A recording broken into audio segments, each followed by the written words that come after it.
What is the oldest book of the Bible? Now, this question definitely has less spiritual significance than most other questions, but it's still interesting trivia to explore. First of all, I need to mention that we are not talking about how old the books of the Bible are. I take a conservative view on the dates that the various books of the Bible were written. So the whole of the New Testament was written within the 1st century AD.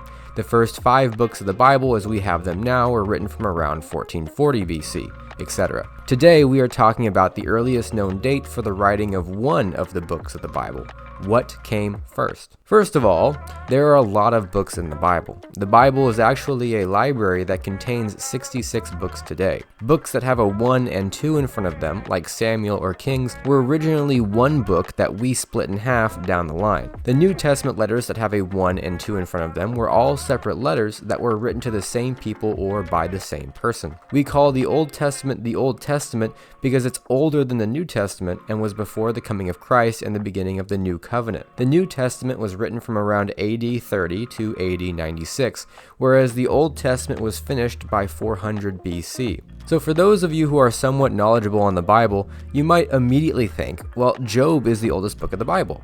And, this might very well be the case. It's the oldest known book of the Bible that we are sure of at this time. It's about a man named Job who was personally attacked by Satan in order to explore the role of suffering, evil, and how God and man relate to it. It's a very fascinating read. Anyways, the book of Job chronicles the lifespan of Job, which tells us he lived to be 140 years old. If you've ever read the book of Genesis, then you know that the average human lifespan gradually decreased since the time of Adam. People started living shorter and shorter lives, starting from about 900 plus years to about 100. By the time we get to Abraham, the father of the Jews, it seems that people are living about 150 plus years long. Now, using this timeline of Genesis, we can locate with some precision when Job was living.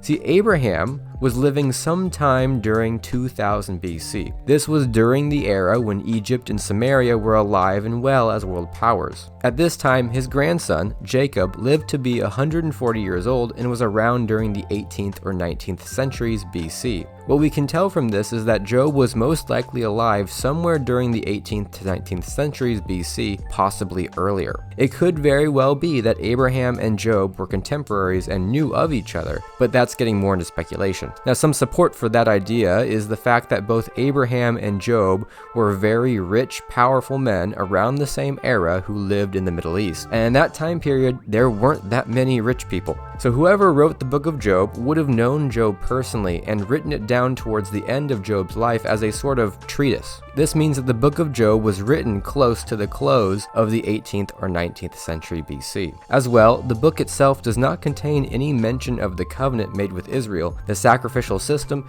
or the priesthood, which all came about during the 14th century BC under Moses. Job, in fact, sacrifices an animal for himself and his family, not going through a priest to do it. And this action in particular shows a pre-Israeli covenant time, since God would not allow anyone but priests to sacrifice animals to him. As well, the Hebrew that was used in the writing of the book is far older than what we see written by Moses, who would be writing some 400 years later. This all points to Job being a Paleo-Hebrew document about a God-fearing man who was very rich and suffered almost 4,000 years ago from our time. So as far as we can be sure, Job is the oldest text in the Bible. However, there is another possible option, an option that, if true, would revolutionize how many people read the first book of the Bible. It's called the Wisemann Hypothesis. There's this phrase that pops up in the book of Genesis 10 times.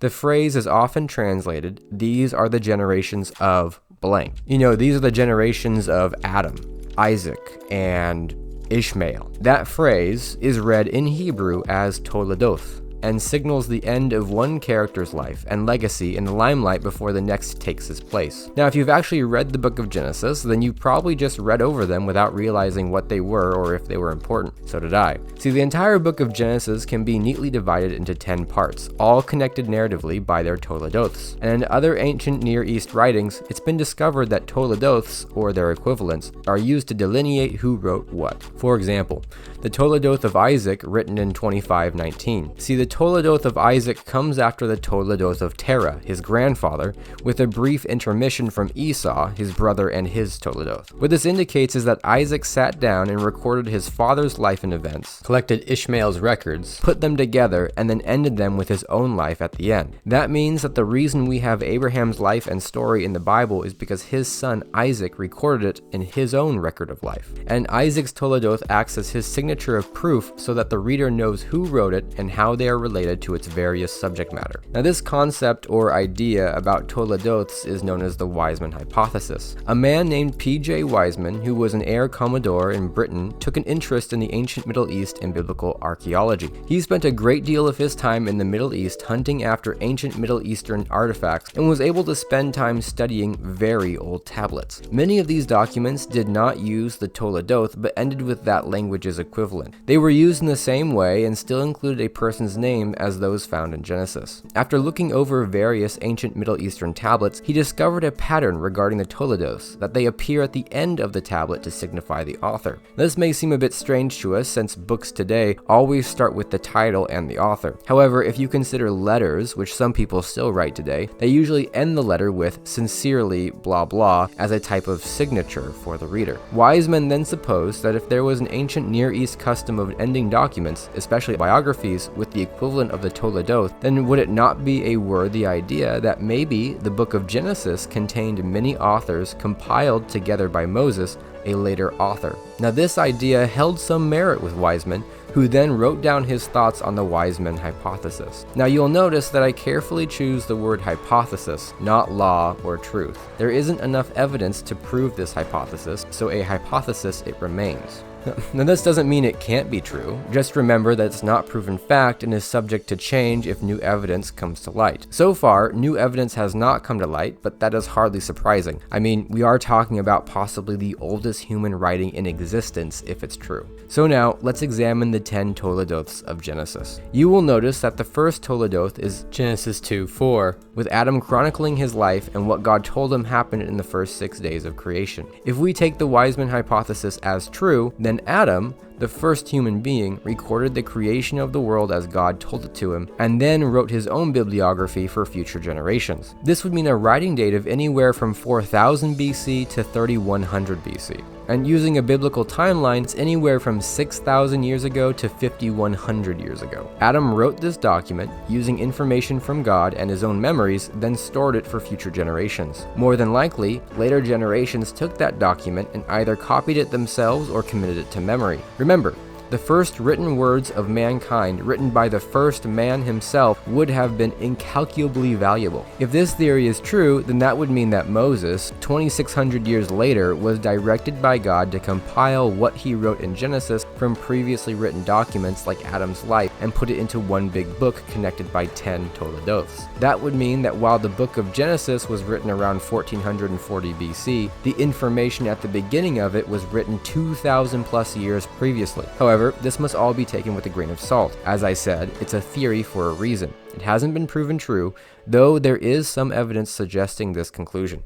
Now, if we continue with this vein of thought, it would mean that Noah wrote about his own life from Genesis 5:1 to Genesis 6:9, where Noah records his genealogy up to Adam and the state of the world during his first 600 years of life. Genesis 10:1 has the Toledoth of Noah's 3 sons and records the events of the flood as well as the growth of humanity afterwards. Both the flood and the growth of humanity would have been events that the sons would have seen with their very own eyes, and so were perfect for recording it. Genesis 10:32 contains a Toledoth that, if understood correctly by Wiseman, was written by the family of Noah. It contains more detail on the further spread of humanity from a few clans to large family groups. It is colloquially known as the Table of Nations, since it gives a history of how all the people groups of today came to be. Genesis 11:10 contains the Toledoth of Shem, one of Noah's sons. Shem was alive for a century before the flood and for 500 years after the flood, giving him the perfect opportunity to see the near extinction of humanity, their regrowth afterward, and the Tower of of Babel, which his Toledoth contains. He saw the events of the last 3 Toledoths himself and now writes the most important event of his lifetime. Then we come to the Toledoth of Terah in Genesis 11:27. It chronicles the predecessors of Terah, which Terah would have known himself since he was the latest member of their line. Genesis 25:12 breaks this pattern and seems to destroy this hypothesis. From Genesis 11 to Genesis 25, the writer records the life of Abraham. Then, in Genesis 25, we read that these are the generations of Ishmael, who was a son of Abraham. The problem is that Ishmael wasn't around with Abraham during many of the events of his life and was estranged from him until Abraham's death. However, many have understood the Toledoth of Ishmael to be referencing the verses that come after, giving a brief record of the life of Abraham's first son. This makes sense because in Genesis 25:19, we see the Toledoth of Isaac, who was around Abraham for the events that took place after his birth and was able to receive instruction from Abraham on what to write. If that's the case, then Ishmael's Toledoth is more of an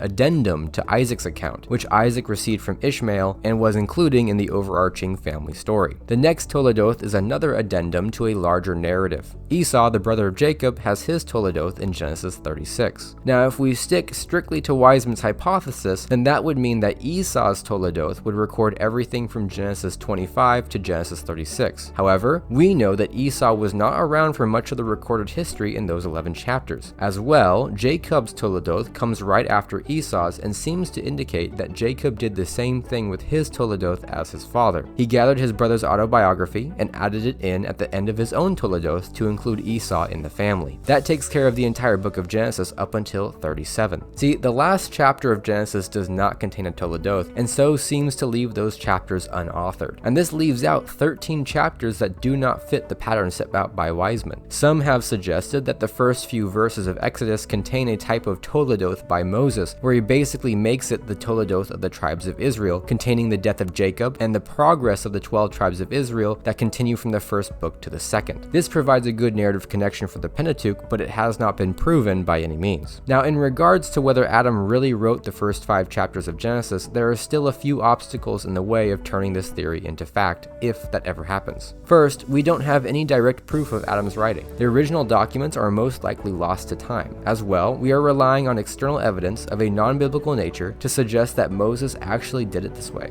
It's entirely possible that God simply told Moses what to write down and Moses just wrote it down word for word. And that view in particular has been the most commonly held view throughout church history. It's a safe answer, certainly, but it's also the answer that seems to be the answer simply because there isn't anything better, and I'm not very happy about it. So if the Wiseman hypothesis is true, then that means when you read the first few chapters of Genesis, you're reading a translated version of the very first human being's writing. And before you question the intelligence of the first man, please note that he was able to accurately identify and name every kind of animal that walks on the earth and give it a unique name, so he couldn't have been that dumb. So what do you think? Do you like the Wiseman hypothesis, or do you prefer the safer, more established Job option better? Maybe you think this is all a bunch of malarkey. Let me know down below. I'm up for a discussion as long as it's respectful. Thanks, and see ya.